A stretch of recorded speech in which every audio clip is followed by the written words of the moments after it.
I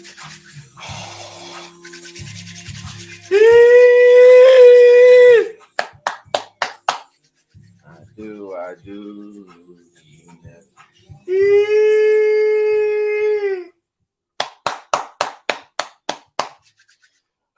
Welcome back to a special Sunday segment of Breakfast with Dr. Kojo. Uh, as y'all can see, I've been going live a lot more as of late, and this is super exciting because I get to connect with you all more. So we're gonna be talking about mental health, guilt versus shame. We're gonna talk a little bit about Monica Lewinsky. I got a really good question from a subscriber of mine. It really made me think, and I'm like, we can have a whole show on this. So before we get started, go ahead, use the comment section to let me know what your name is and where you're checking in from, and then we'll go ahead and we'll get started. Shaylin, what's going on? How you doing? Got Al, what's good? How you doing? Brooke, what's up, Brooke? Dania in the house. And Creole says, perfect subject, really going through some things in marriage. All right, let's go ahead and talk about it. We're going to have a really good discussion today. Kelowna from Atlanta. Feeling is mutual, Megan. Thank you so much. We got Kathleen from Ohio. Chelsea from Chelsea, I appreciate you. Thank you so much. Guadalupe, I appreciate you as well. Tesfia from Montreal. Amanda from LA. Okay, Amanda from the home team. All right. I know all about guilt.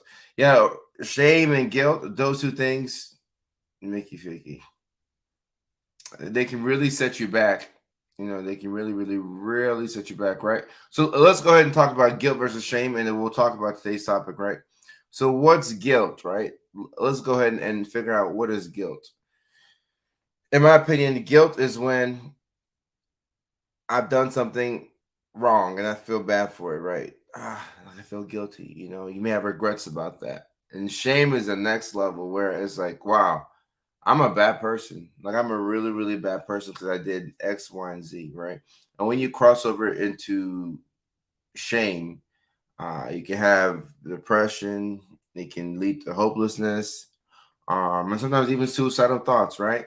So let's go ahead and talk about that. Candace says, going through separation after 20 years and 14-year-old son. Candace, very sorry to hear that. Keep going and thank you for sharing. And that's what I like about my community. People are sharing real life situations of what they're going through, and collectively, you know, I hope that we can get through these things. I feel like it's easier to get through things collectively as opposed to just doing it by yourself, right? All right. Hey, Facebook user, I appreciate you. Thank you so much. BPD and ADHD is create love. So, Kristen, thank you for sharing first and foremost. But like, these are two conditions. These are two conditions right here that can lead to a lot of guilt. You know, borderline personality disorder, ADHD, depression comes to mind, mood disorders. You know, but especially when it's undiagnosed as well, right? When you don't understand what's going on and you keep messing up and you keep having things that you feel guilty about, and then after a while it progresses into shame. You're like, I'm a bad person. I'm a bad person. I'm a bad person. You know, and that's why I don't want you all to, I don't want y'all to get that type of thinking, right? Because it's very corrosive, and it's not gonna be nothing good happens when you latch onto that idea that you're a bad person. Claire, I appreciate you. Appreciate you. All right, so let's go ahead and talk about the topic and how it came about. So somebody messaged me a question about public figures and what happens to people after they go through something very embarrassing, and how do you bounce back from that, right? And I thought that Monica Lewinsky was a perfect example for this, right? And I know that there's a lot of people who, you know, have gone through situations that have been quite embarrassing, but I can't think, at least not right now, I can't think of too many people who have been through more embarrassing things right now. She's not the only person who has like done something with somebody's husband, right? You know, but when that person is the president of the United States of America and it comes out, and then it becomes like national or international news, there's a lot of shame that you may have to live with, right? And Looking back, that was what, 1998, 1999. That was a while ago, right? It's been what, at least 20 years since that's happened. And at least for the president, Bill Clinton, he's been able to go ahead and live his life, and he's still quite respected. I think as he should be. He was the president, right? And when you look at it from her perspective, she's almost sort of like a running joke. And I'm not saying that she's blameless in this whole thing, right?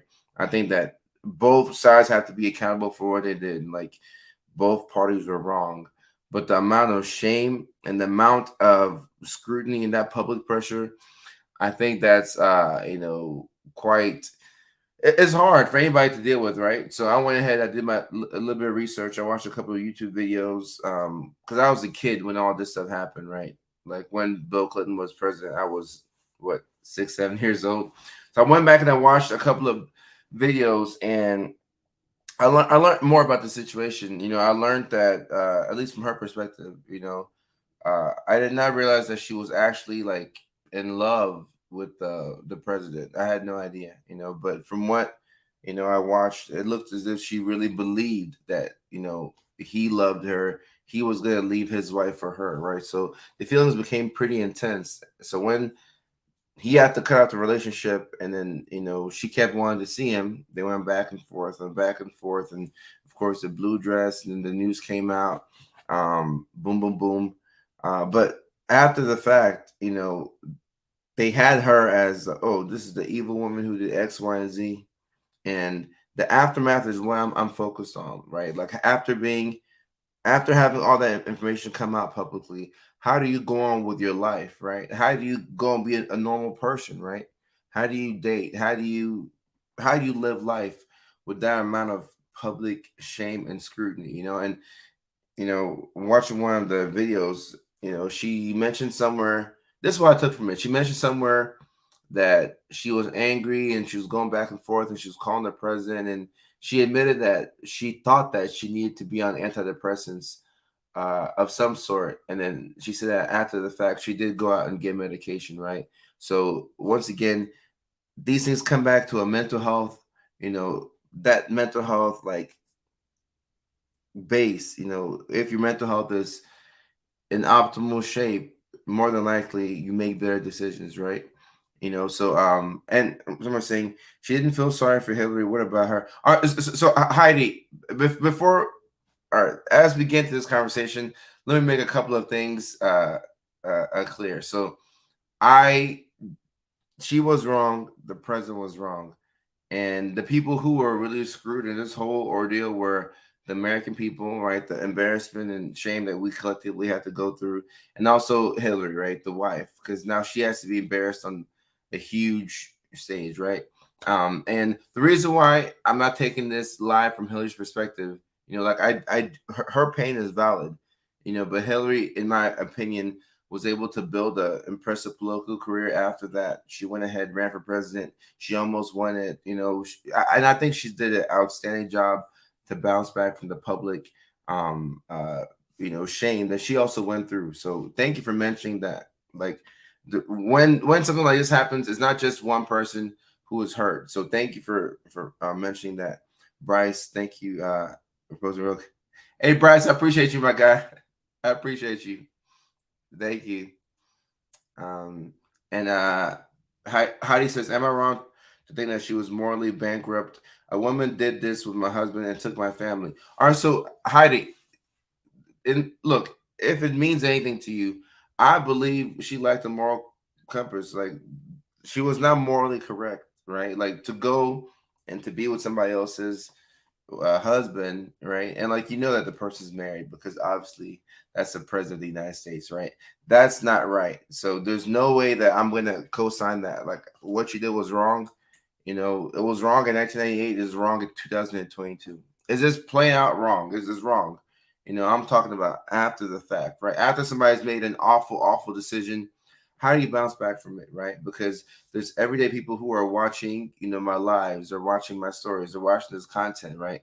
And people go through things every single day that, it's quite embarrassing. And after you go through these things, right, and after your public information has been put out there, I mean, your private information has been put out there, has been made public. What do you do with yourself, right? Because like she said, she thought about suicide, self harm, X, Y, and Z. And even though what you did was wrong, for people, and we're all imperfect people, right? We're gonna mess up some way or another, right? So when we mess up, what do we do? That's what I'm trying to get to, right? How do you deal with these things? Um, Let me see. I understand human suffering. Understood. But Heidi, I agree with your point. I agree with your point. Like that was not like right. Right is right and wrong is wrong. I completely agree. Carrie says something to take into account.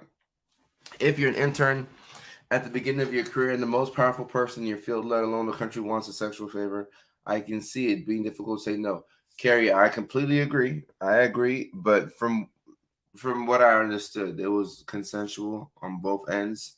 But there is something to be said about, when you talk about, hmm, when you talk about sex and consent, and people feeling as if they're being coerced into doing something, you do have to take into account the dynamics, right? If somebody is the most powerful person on the planet and another person's an intern, it's already not equal right there. Which, not to say that, let's say you have a politician who is single and there's an intern who is single. I mean, you may not want to interact with people uh like sexually they work with, but technically if both people are single, there's nothing wrong with it. But when there's such a big difference, like the imbalance in power already kind of sets you up for failure from the jump, in my opinion. Really, really good points y'all are bringing up, though. Really good points. Are allergies getting to you? Or you can just sit. Yeah, Layla, I have allergies every now and then. I guess y'all learn something new about me every now and then. It's funny because growing up, I had bad allergies to the point where, like, during like the summer months, I couldn't even like be outside. Like, I would sneeze like over and over. My eyes would get so red, and now, I can get like I may have the feeling, but I can still like talk. So like, I'm just grateful for Zysol and all my antihistamines. Good catch. You can love someone and cheat on them as well. Yeah, Kendra, I definitely. All right. This is, I don't want to get in trouble here, but I do believe that two people can love each other and one person can cheat. Um, and I still believe that the person who was cheated on has the right to leave if they want to leave. Like both things can be correct, right? And both things can be correct. And also, even on the president side, right? There's a lot of shame that he had to go through as well, And like you don't want to minimize anybody's pain, even though he's the most powerful person in the situation. You don't want to minimize anybody's pain, right? If you're taking it from a mental health perspective. Uh, I like what Leslie's saying. We're not pointing fingers about who's hurt worse or more wrong. The fallout, exactly, and that's.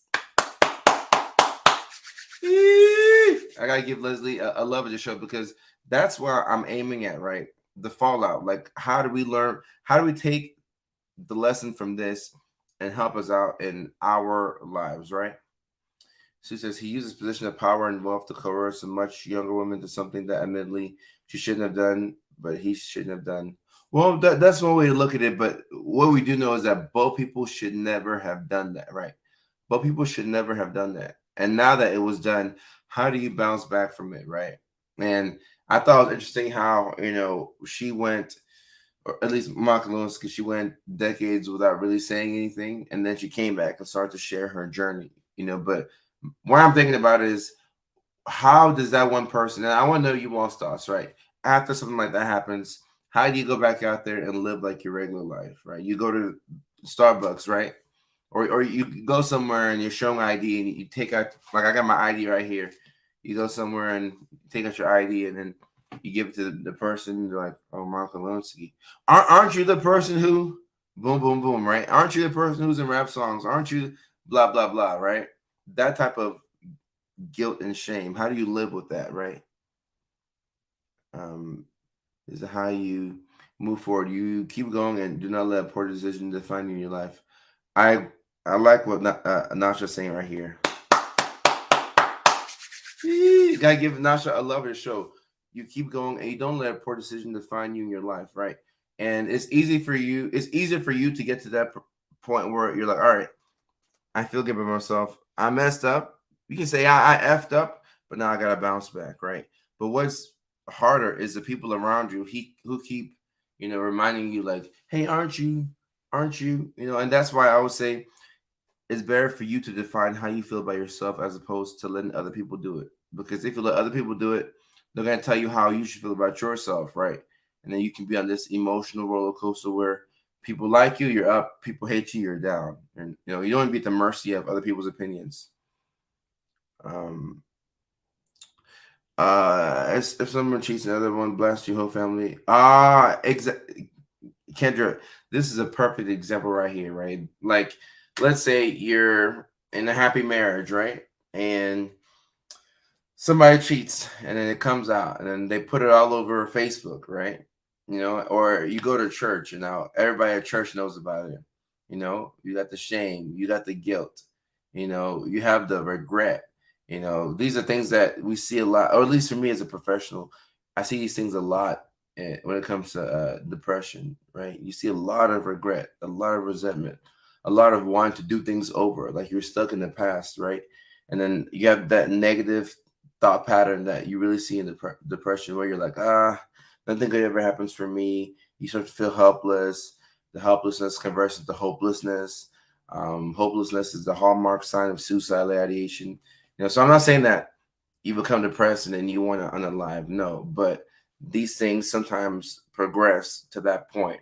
And then sometimes somebody will, maybe like hurt themselves and then people will be like, dang, like, is there anything we could have done? Or they look so happy, but like there was like a silent battle that was going on.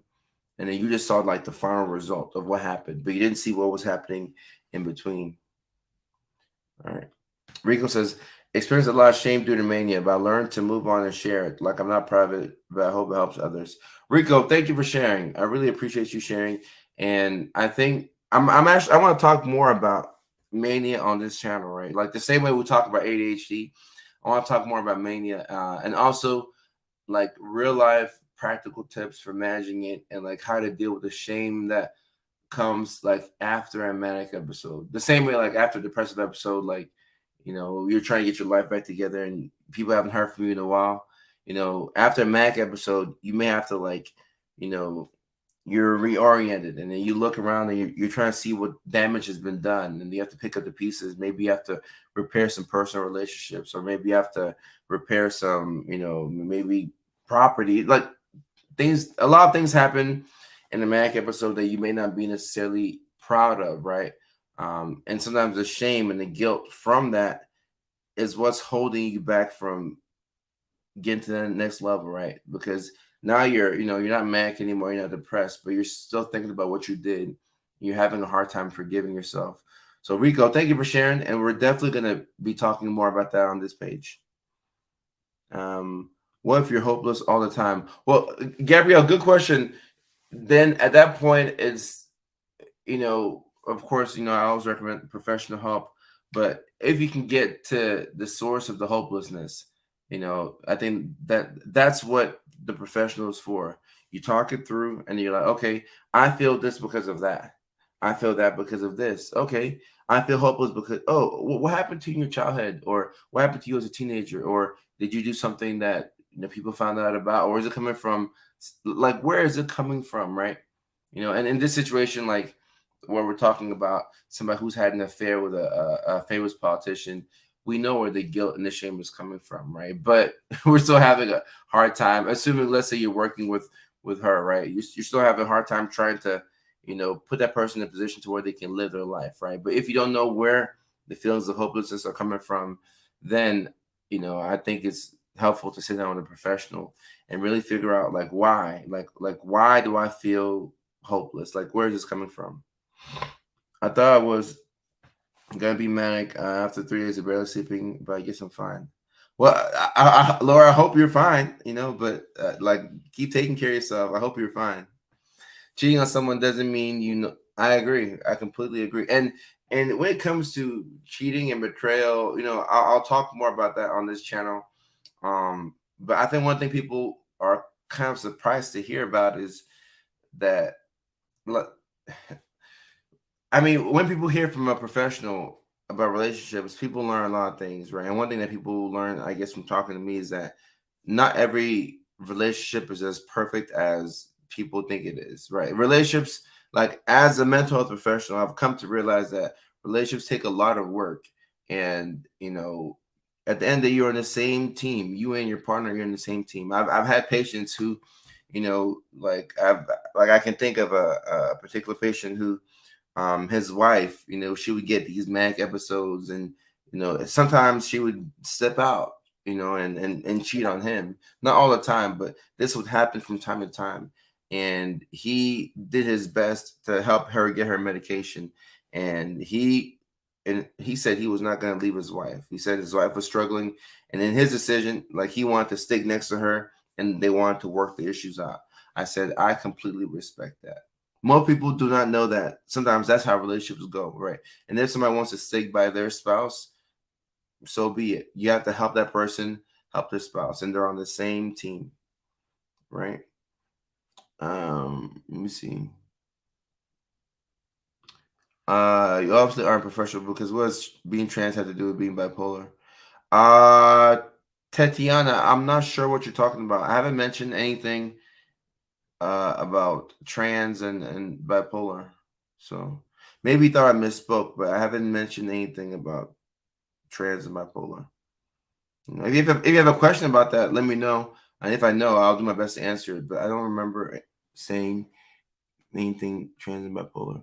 Can prodromal schizophrenia be untrained eye? Jaden, good question. For me personally, I mean, I can make mistakes, but I don't think I would mistake prodromal schizoaffective disorder for ADD or ADHD, right?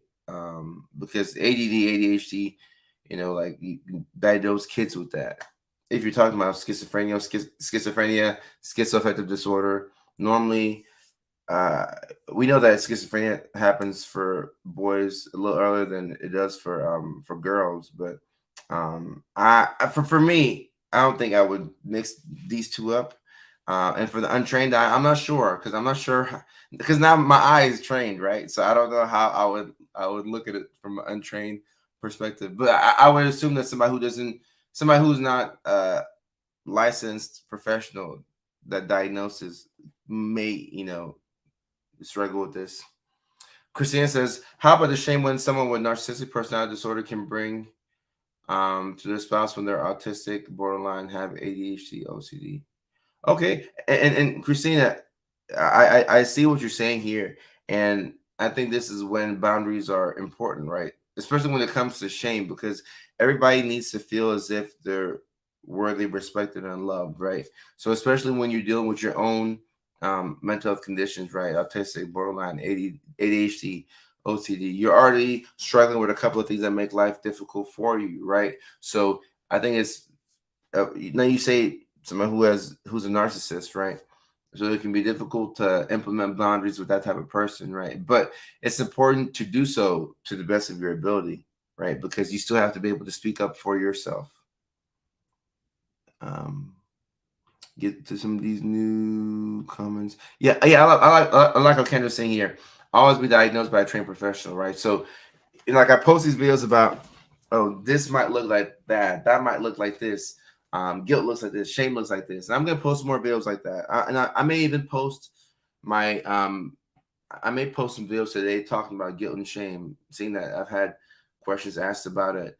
But that's the beauty of finding a trained professional, right? If you get a trained professional, they can diagnose you. You don't have to go through all the hoops of trying to figure out, am I this, am I that, am I this, am I that? Because that's our job, right? So we can put you all in the better position to give you the right diagnosis, then the right medication should you need it, and then the right treatment, and then so on and so forth. Someone says, I have a question about the trans comment. Sure. I feel like that issue would be a psychologically identifying issue and not necessarily a biologically identifying issue. So with the trained, would you agree or disagree with that? So I'm struggling to understand what you're asking here. I think somebody mentioned something about trans, and they thought I didn't say anything about trans, you know. And if I'm talking about, let's say um anything trans or LGBTQ plus, if I say anything about those communities, I would make sure that I have my facts straight because I want to be very intentional with the way I choose my words, so that way I can get my point across, and I'm not offending anybody. But I don't know what you're asking here. Like, can you ask it again in layman's terms? But I'm not sure what I'm asking here. What is being asked here? Um, let me see. What about manipulating people, claiming it all in diagnosis? I hate moments when someone just stays addressing the ADHD instead of training their thoughts to focus on even breaking it, like it's used for excuses. And even when you've made multiple attempts to be on the same level, for instance, working in a relationship with bipolar and ADHD. All right, so Keena, I so Keena, I think you're asking about people using their diagnosis to manipulate other people, right? Like saying, "Hey, I have ADHD and I'm having a hard time with my thoughts," um, and making people have to deal with that. Like it's being used for excuses when you're made. All right, so I think I know what you're talking about. It's okay for you to have a diagnosis of ADHD or bipolar disorder or depression or whatever the thing is, right? It's it's human for us to have a diagnosis. It's human for us to mess up, you know, both publicly and privately. But it's not just because you mess up doesn't mean that you can justify what you've done on a diagnosis, right? But at the end of the day, right is right and wrong is wrong. People still need compassion and empathy as they move forward, you know. But you can still say, hey, you know, even though you said you have ADHD or whatever you have, you did this to me and this thing hurt me. So because of that, I'm gonna step away for a little bit because I feel a certain way, right? You can still speak up for yourself, regardless of what the other person is saying, you know. Do you ever discuss narcissistic personality disorder relating to marriage? So I have talked about NPD before, and if you all want more content on that, I can definitely do that. And when I do that, I'm gonna put it from the perspective of first of all educating you all about it, you know, and then I'll find a nice, humorous way to get the video to reach more people without offending anybody. And I also want to show people that just because you have narcissistic traits or tendencies, or because you have NPD, that doesn't mean that you don't have a future, right? You can change, but a couple of things will have to happen. Like you would have to want to change them, number one, and it would be helpful to have a helpful support system, right? Like anybody can benefit from a good support system, whether it's whether you're a narcissist, whether you're being gaslighted by one, you know, because it just feels good to have people around you who don't judge, regardless of what you've done, right? When you're talking about guilt and shame and trying to live your life after something embarrassing has happened, like everybody wants good people in their corner, believe it or not. Everybody wants good people in their corner. All right. Rebecca says, I really struggle with speaking up for myself in my marriage. My husband criticizes a lot. I have ADHD and BPD, and I have a hard time with rejection. I just do not get better at setting boundaries and communicating my needs. He is, of course, not a mind reader. All right. Okay. So let's answer Rebecca's question from the theme of today, right? I really struggle with speaking up for myself in my marriage. My husband criticizes a lot. I have ADHD and borderline personality disorder, and I have a hard time with rejection. I just do not get better at setting boundaries and communicating my needs. He is, of course, not a mind reader. All right, so really good question. So, when you don't speak up for yourself accurately in your marriage, how does that make you feel, Rebecca? And I'm gonna assume that it doesn't make you feel pretty good, right? And especially with the mental health conditions that you've listed out here, I can see how you have a hard time with rejection, and you may, have fear of abandonment. I'm not putting anything on you. I'm just saying it can be difficult for you to be confident in yourself, right? So as you're trying to set boundaries and communicate your needs, if those things aren't being, like, if you're not getting confirmation that your husband's understanding what you're doing, it may lower your confidence in your ability to express yourself, which can be very frustrating, right? So the very first thing I would say is don't judge yourself, right? Because if you're feeling a little bit of guilt for, for not being able to set boundaries, you don't want it to get to the point where you have the full on shame, right? You want to still feel confident in your abilities as a human being, and your abilities as a partner in the marriage, right? To express yourself without getting mad, just saying, "Hey, I feel like this," right? And I guess the takeaway that I want you to know is whenever you express yourself in a way that you think, "Oh, I feel like I got my point across," give yourself credit, right? Now, your husband might not understand what you said, right? And we'll take it for what it is. Eventually, hopefully, we'll get to the point where you can express yourself, and then he will get what you're saying, right? But as long as you express yourself, you've done your job, right? That's step one. So give yourself credit for step one, and eventually we're going to hopefully move towards step two when you can express yourself, and hopefully he'll be able to understand a little bit more, right? But just expressing yourself authentically can be quite difficult, right? So you got to give yourself a lot of credit for that. Michael says, "Wait, is this Mike? Mike, this is really live. This is really live. Like, I'm actually reading your comment, so this is really live." Yeah, cheating is human, Elizabeth. It's not something that we have to condone and defend. Like, yeah, cheating is awesome, but these things happen, right? Whether it's a scandal like the one I referenced in the beginning of this live that millions of people all across the world find out about, and you have to live your life with it, or maybe it's a hometown scandal, right, where something is exposed and people in your local church know or people at the school know, and you have to live with that guilt and shame, right? Either way, we have to understand that humans do things that humans are not perfect. So we're going to mess up, right? And because we mess up, how do we move on with our lives from this point, moving on into the future? Great topic today. Sharon, I appreciate you. How you doing? Dade, speaking of giving credit for getting points across, Dade, I really appreciate you. Thank you so much. I'm happy that there's somewhere for me on the internet where I can post my content and people can receive it, and then people are being helped by it, and people are it's a good community. Like, we're laughing, we're having fun, but we're also making a difference, right? So I'm in the manic episode and relapse when depression gets so severe when I clean up that it keeps me from getting clean. What do you treat first? That's a good question. Normally, are you saying the mania, the depression? If so, it depends on the person, right? I can't speak for you specifically, Melanie, but if a person comes to me, let me create a fictional person so that way I can answer this question better. If somebody comes to me in the hospital, right, and their diagnosis is bipolar 1 disorder, and they're in the middle of a manic episode, at that point, we would want to treat the mania first, right? We would use mood stabilizers, antipsychotics to make sure that they're sleeping, make sure that their thoughts are, getting clearer, make sure that their cognition is on point. Um, because they're in the middle of a manic episode, right? So we would treat that and then try and level them out. And then, of course, you talk to them, make sure that if they do suffer from depression, and that would be bipolar depression, that you can, have a plan for that as well.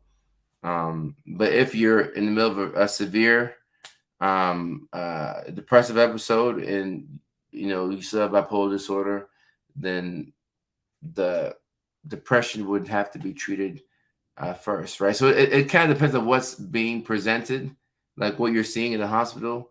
So with my sample patient, if somebody comes in the hospital and they have bipolar disorder, but they're extremely depressed, then we're gonna focus on things to make sure that they're safe.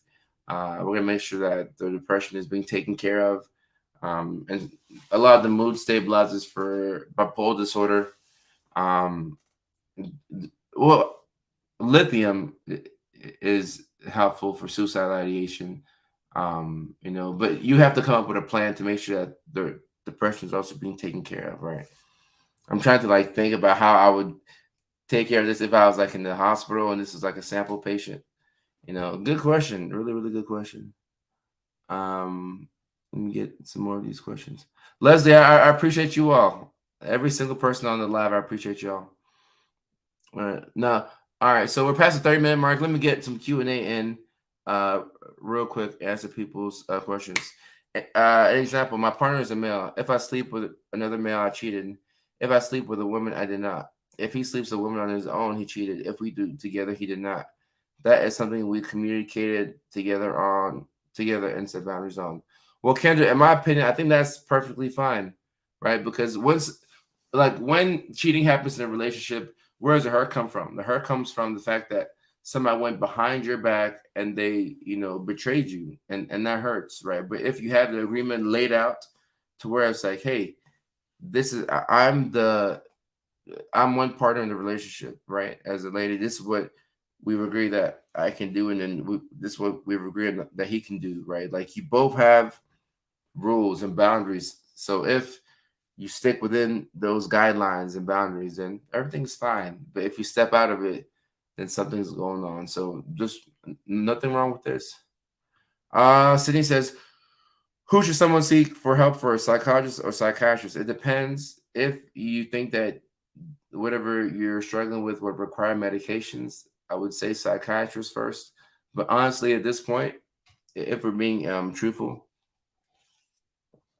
to be able to see any mental health professional for any struggle, I think the goal is just to get into somebody's chair and get to see somebody and take it from there, right? But if you feel like you need medications, I'd probably lean towards psychiatrist over psychologist.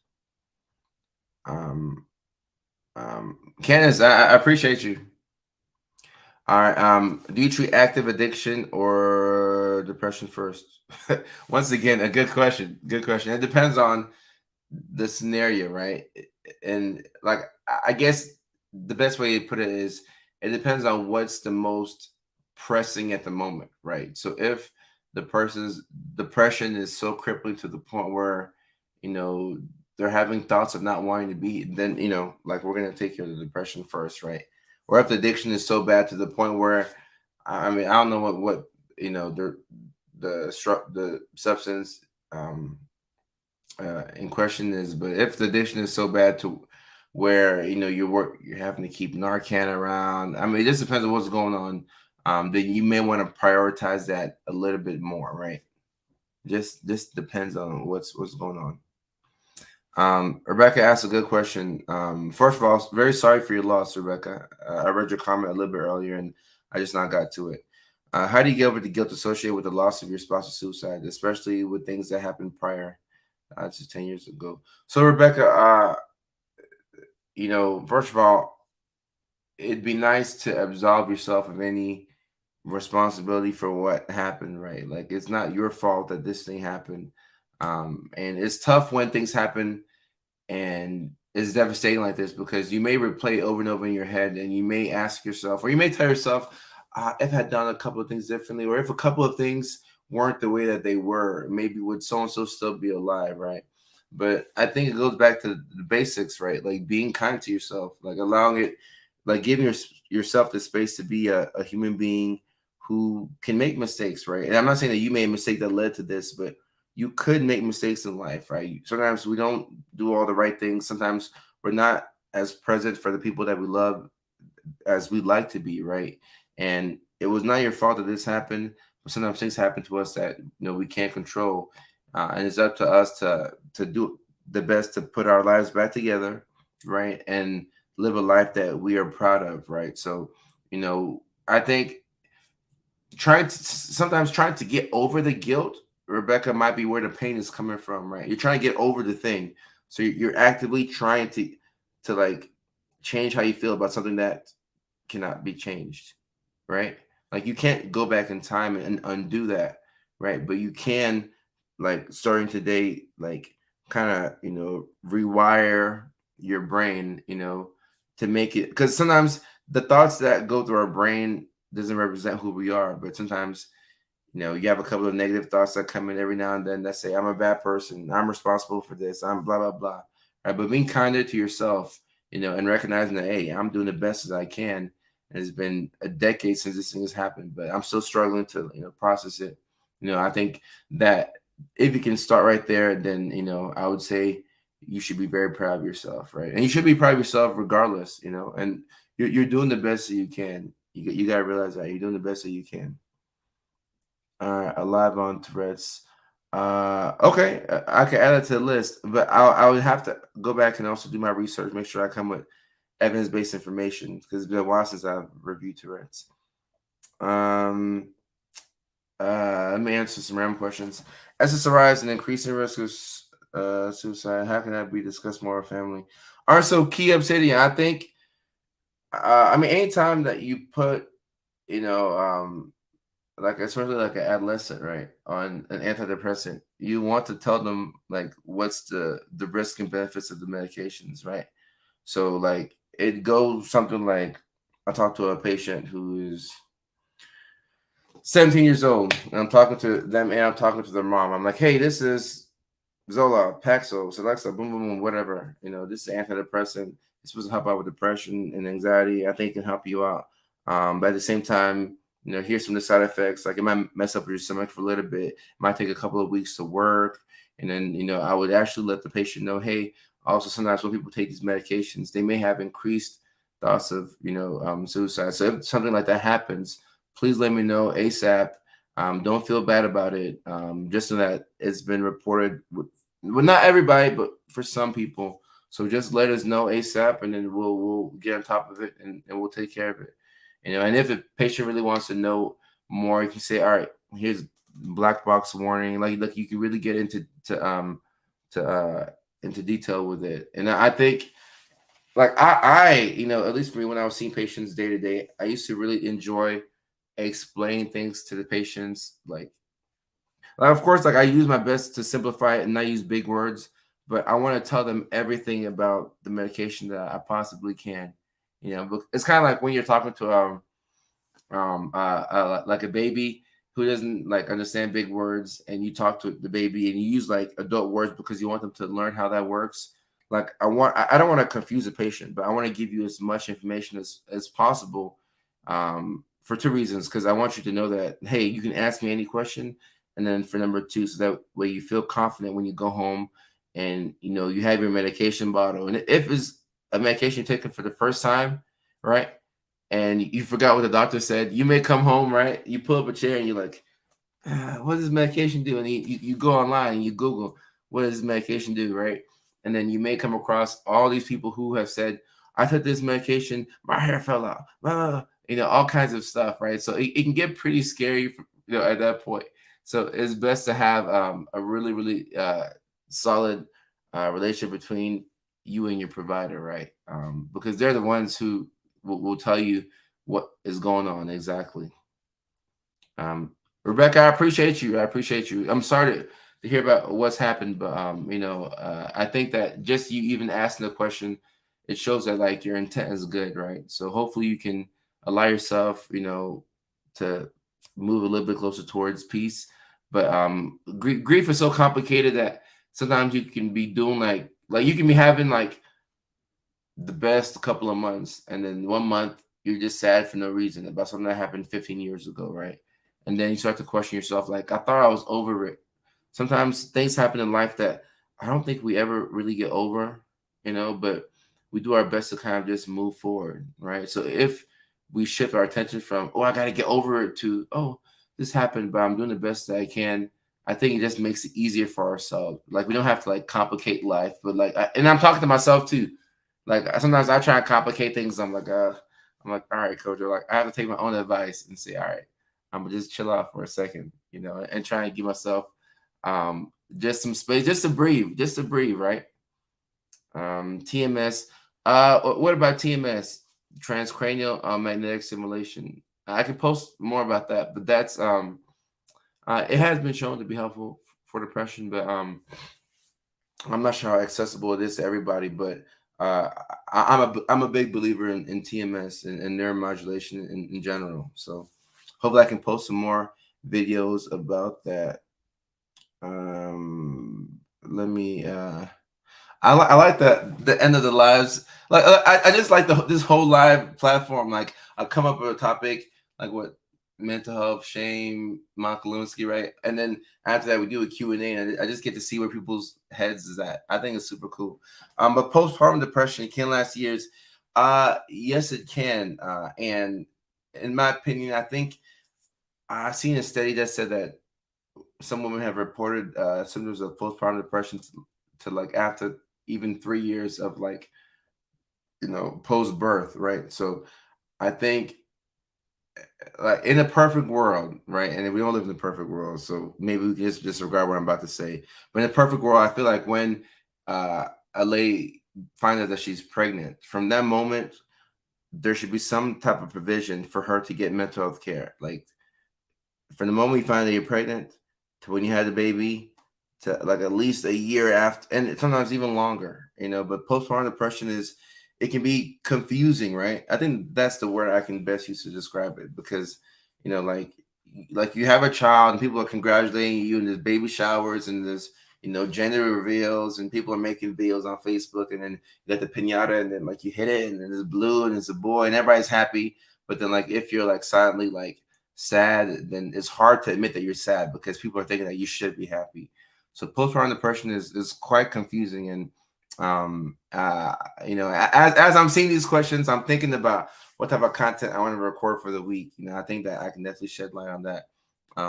Once again, it'd be fun if you got some ADHD TikTokers or Christina. I think that's pretty cool. I think that would be pretty cool. Um, I can think of one person already. How to ADHD. I don't know if y'all know her, but she's a ADHD YouTuber. It'd be great to interview her.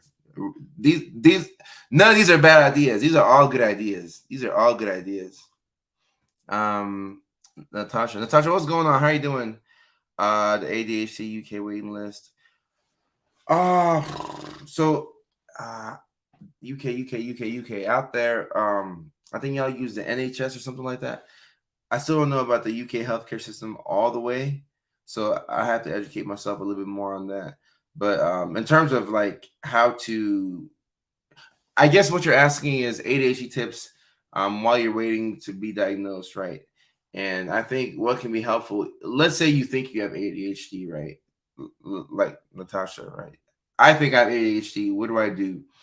Um, I still think that you want to find the most linear path to getting into a professional's chair so you can get a formal diagnosis. But moving past that, like a formal diagnosis, right, and let's say medications, that may not be enough, right? So sometimes doing the simple things like having a simple routine that you can adhere to every morning, getting enough sleep at night, waking up in the morning, being accountable to people around you, having the external accountability. That's going to be very important, if you have ADHD or even if you think you have ADHD, right? Being um uh it's hard to be organized, right? When you don't know what's causing the lack of organization, right? So people with ADHD, you struggle to initiate tasks, right? So if you're having a hard time starting something, then it's gonna be hard to shift from task to task. And if you don't know why all this is happening, then you're just sitting there, you're just confused, right? So I think having external accountability, using body doubling, like I talk about, managing your diet, trying to cut back on those processed sugars, hang around people who support you, doing things that increase your self-esteem. All these things can be helpful for ADHD, and none of these things include medication, right? So let's say you do all these things like the general educational tips that I talk about, and then you add like whatever it's been recommended to you by your doctor or provider, which is that's really the right answer, what your professional tells you, right? But a couple of the housekeeping things you do on your own that you've learned from time to time, those things can be game changers in my opinion. So I think just being aware of some of those things, anything that you can add to your arsenal to help you out in life in general, I think can be a big help. Leilani, first personal relationships. Okay, all right. Leilani, I see where you're coming from. All right, yeah, and I'm gonna have a good way to talk about that. Don't even forget about that. Don't even forget about that. Rico, I appreciate you. Comfy person. I like that. I appreciate you, Rico. Miranda, I appreciate you. Thank you so much. Sudden rage moments. Just had one. I'm working on documentation is not clear. I go from no problem. I find why I need to hardcore rage. I can't think about no control. Lisa, sometimes you just have to like and that's why for me that's why I like exercising, right? I like lifting heavy weights because like I go in there, and like we go in there in the morning, the guys were focused, we're lifting weights, we're running, we're doing our exercise, of course we're laughing, we're having a good time, but like that's how I get the rage out. Sometimes you just have to get the rage out, right? And for me lifting weights is easier than like punching a wall. 'Cause if I punch the wall, then I have to go and fix it after the fact, right? um Candace, I appreciate you. And it's been 50 minutes. Can somebody drop the magic word in? I'm drinking my spark. Oh, look at me spilling my water. I'm drinking my sparkling water as usual.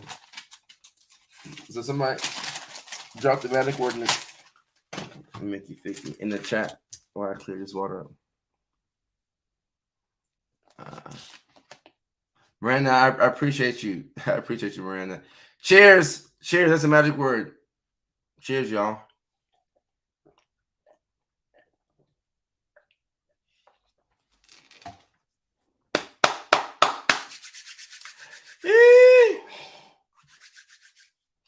That's the thing about sparkling water. I forget that you can't drink it so fast. You can't drink it so fast. All right. I always get really sad when I hear tips like body doubling and surround yourself with people who encourage you. I just do not seem to be able to find these people. Life is pretty lonely. So, Rebecca, I like what you're saying right here because life can get lonely, especially post pandemic, because we used to socialize way more. And now we don't socialize near as much as we used to socialize, right? So there's a couple of tips I have for you. Sometimes, like I can just call somebody and FaceTime them, and that can be a way of body doubling, right? And if you don't have anybody um to call, right, you could put on your favorite stream like this one, right? You can go back and watch one of my old streams, or if you have somebody else who you like to watch them stream, put on their stream, right, and blast it on, and then start cleaning the house. Like today's Sunday, I got a little bit of cleaning to do, and I got some laundry. I hate doing laundry, so I'm gonna cut on like a podcast, or like I'm gonna cut on somebody's stream. I'm gonna find somebody that I like who's doing this right now. I'm gonna cut it on while I'm cleaning and organizing, so that way it's like I have company, right? It gives you company, and I think that's why people enjoy like gaming, right? Like people who stream with like gaming on Twitch or Facebook gaming. And I just completed my setup, so I'm gonna be streaming as well. I want to stream for you all and play games too. I may come play games a little bit later on today. But when you do that, it's a way to build community, right? Because if you rely on like actual people, it can be difficult. People are busy, and people are in their house, right? But if you take it to the internet and you use your online friends, you can cut on your favorite podcast and start doing your work. Like that's how the book I'm writing in. Well, the book is done, but the book that's being released in December. Like that's how I got the book, because I was struggling to write the book. So I'll cut on my favorite sports podcast or whatever. I just get to typing. I just get to writing. So that could be a way of like building that like online family slash community. I was Lauren, very sorry to hear this. Very, very sorry to hear this. He doesn't believe our marriage has no trust and suffering from this incident. Still, we want confidence. I have to. All right, so Lauren, I can't see the whole thing right here, but especially when you're talking about SA, I don't know if they allow us to say that word here on Facebook. I know some platforms, I think even Twitch, if you mention that word, I think they'll like take down the stream or whatever. But we get the point. Like I mentioned it, but hopefully they keep the stream up, because I want people to be able to watch all these streams after the fact. But especially after like you've gone through a situation where you've experienced SA. That's why I think working with a professional is so key, because I think it's natural to feel like you betrayed like your husband, or sometimes people even feel like it was their fault, right? Because you replay a situation in your head over and over, and you're like, "Ah, like if I took a different path home, or if I wasn't around that person, or maybe I should have worn something different, and I wouldn't have been essayed." Like there's nothing that you did that, in my opinion, that made nobody deserves that, right? So first of all, understand that you're not what happened to you, right? But as you are today, you are responsible for putting yourself in a position to where you can recognize that you're still somebody who is worthy of love, attention, and respect. And the hardest part may be convincing yourself that you're still like a good person who's worthy of all these things, right? Because maybe people around you may have been like, you know what, like you're not what happened to you. I'm so sorry that happened to you. How can we help you out? But then you may have some guilt and shame, internally, that's preventing you from, being fully expressive of who you are. So I'm sorry that happened, number one. And then number two, even just maybe talking to your husband and letting him know, hey, I still kind of feel this way. I know it's not my fault, but I still kind of feel this way. So that way you can explore those feelings and you can kind of go through this issue, right? Because, to go around it, you might try and go around the issue, and then years down the line, you're still struggling with it because you never really dealt it right. So this is very difficult, and I'm sorry that happened to you. Like that really sucks. That's one of the worst. I hate to try and rank like what's the worst and that can happen to people, but when something like that happens, where an individual is violated, I definitely think that the perpetrators, there needs to be some type of consequence for them. And for the victims, the resources should be there to allow them to move on with their lives, and allow them to feel as if they're still a complete person. So I'm sorry that happened to you, and I hope that each and every day you can get a little bit better, and be a little bit kinder to yourself. um uh yeah, Leilani, I have to figure out this moderator thing, 'cause I'm trying to keep, because it's hard to read it when there's like multiple ones in here. Oh, that's spicy water. If I get obsessive over something I'm interested in, whether it be shopping that day or I thought I'm upset or excited about, everything is extreme for me. What could be wrong with me? A possible diagnosis. So, Brittany, I can't, like, legally, I can't diagnose you over like a Facebook um, live, but there's many things that could cause somebody to be like that could cause somebody to fixate on something, right? So it's difficult to say that this is a certain type of I don't want to mention a diagnosis here because I don't want to make it seem like I'm diagnosing you, but I do think it's important to understand that things are not as simple as they seem, right? No, now you might think that you obsess over things and then something could be wrong with you. Maybe you might just be interested in a certain topic, right? Or maybe you might be, it might be a hyper fixation type of thing, right? So I don't want to say that it's necessarily a bad or a good thing. Just figure out how this particular thing that's happened to you, does it help you out? Does it hurt you out? Are you able to spin it to where it can help you? And if it's hurtful, then I would say to find somebody in your area who can potentially help you work towards a diagnosis. But I have some things in mind, but I don't want to seem like I'm diagnosing you because um, that's not a good thing on my end to do, And I wouldn't do that. But when I see a question, I try and figure out how can I answer this to where it gives somebody some type of benefit. Tips on creating healthy relationships without going too much on one side of the spectrum. Uh, Steven, when you say spectrum, what do you mean?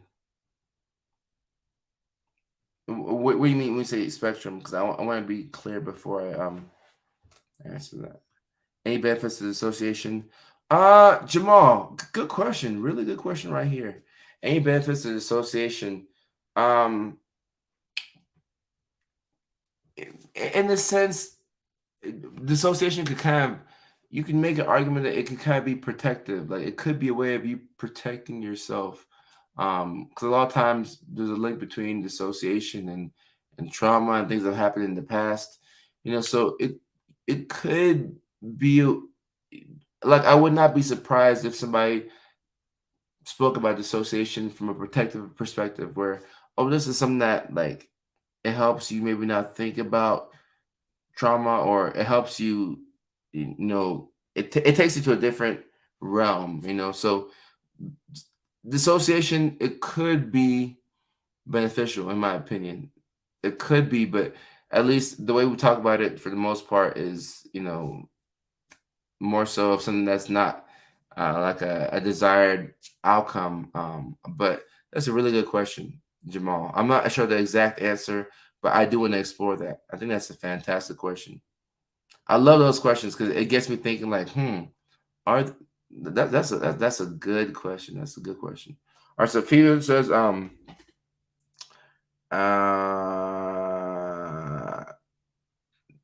let's see. Also, all right. Who knows what the Bayou would do if? Yeah, yeah, yeah, yeah. These are good questions. Like, anytime I see somebody drop a question like that, I'm like, all right, okay, we've reached a point where we're having a real conversation here at this point. We're having a real combo at this point. But Phoebe says, I feel like I give too much or too little, and I should be in the middle. All right, so let me go back to the. Let me answer this question. Let me cut my AC on. I'm getting hot. Mickey Ficky. All right, let me answer this question before I get over. This is a really good question. All right, so tips on creating healthy relationships without going too much on one side of the spectrum, romantic and friendships. In my opinion, the one of the defining traits of a good relationship, whether it's romantic or whether it's like just a friendship, is reciprocity, right? You want the person to give you back something, right? Like we talk a lot about unconditional love. Oh, this person will love me no matter what. Yeah, you can have unconditional love, but somebody can still love you and still decide to, detach themselves from you, right? So, especially in the beginning, when you're meeting somebody, you know, there's this idea of who the person is versus who you want them to be. The closer you can go towards who the person actually is, I think the less pain you'll have as you go on, right? Because if you meet somebody and let's say you're dating them and you're like, oh, this person is the coolest person in the world, right? You may overlook the red flags, and in your head you're thinking of, oh, this is who the person is because that's who you want them to be, right? And same thing with friendships, right? You meet somebody, oh, this is gonna be a good friend, right? But in your head you have this idea of, oh, I want them to be this type of person for me, and you may neglect who they actually are in the moment, right? So I think it's very important to pace yourself, like literally pace yourself and put yourself in a position to where you're not needing anything immediately from that relationship, right? And of course, like when you have a friend or when you're dating somebody, you will need things from them, and they will need things from you, of course, because that's how relationships work.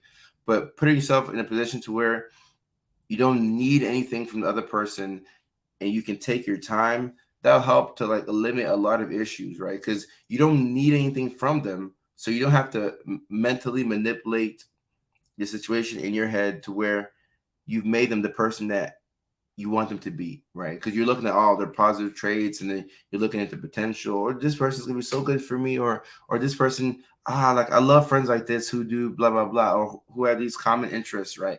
And all that stuff is fine, right? But the the longer the more you can take your time with it and say, hey, I'm going to take this person for what they're giving to me, what they're giving me right now, right here in this moment, I think it'll help you be more realistic with it, right? But don't judge yourself if you can't do this, because when you first meet somebody, whether it's a friend or somebody that you're interested in, the tendency to want to be around them a lot is there. The tendency to think that, oh, I want to spend so much time with this person, or this person is blah blah blah.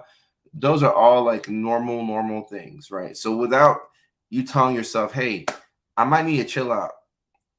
When you like somebody or you like a group of people, you're gonna want to hang out with them. So don't judge yourself for thinking that way, because that's just human, right? But as we know, sometimes our brain will play tricks on us, and we have to, get a little bit of extra help and say, hey, all right, so I'm feeling this way, but I know that I should do this, and it sucks to have to like hold myself back, but by pacing myself, I'm going to put myself in a better position to where I can meet people who are actually there for me, people who don't have like a hidden agenda, or people who want something from me and they're trying to use me. So that's why I'll probably say, that's the P word, pace. The P word is pace. Like, take your time, right? And when I say pace, I'm talking about myself, right? Like I'm like naturally like impulsive. I want to do blah, blah, blah, all these different things. So I've just created like the structure of my life to where I have to check in with multiple people before I do a certain thing. So that way, it's in a sense I've accounted for my impulsive nature, but I mean I'm still that person. But now I just kind of go through other people and I get more opinions, so that way I can make sure that I'm on the right track as I do different things. Right. All right. Let me see. Oh, shoot, 115. All right. Dang, I have to get off. Oh, Mickey Fig. This is dope. This is dope. I gotta get off because I gotta get to the rest of the stuff today. But it was super dope getting to talk to you all about this. I love these lives. I'm happy that I haven't done a breakfast show in a minute, but we will be back. We have shows on Tuesdays and Thursdays. Keep in mind the late night show. So every week we'll have at least 2 shows, but this week I'm feeling really froggy. I feel like we'll have more than 2 shows because I just like going live for y'all. So whenever my time and my schedule allows it, I will be on live more than the required 2 shows a week. So I'm pretty sure I'll be on here Monday sometime. So all right, I gotta get off. But I will be back. Don't forget your questions. Don't forget your questions. If you're watching live next time, don't forget your questions. And if you're watching it, you caught the playback, just do your best to try and get to another live, or just keep leaving the feedbacks on the videos. Hopefully I'll see it and I'll either make a video about it or I will get to you all on a live. So all right. Melinda says it's the first time I've caught. Melinda, I appreciate that. Thank you so much. I'm happy that you caught this live on a Sunday afternoon. So all right. Y'all take care. I love y'all and have a fantastic day.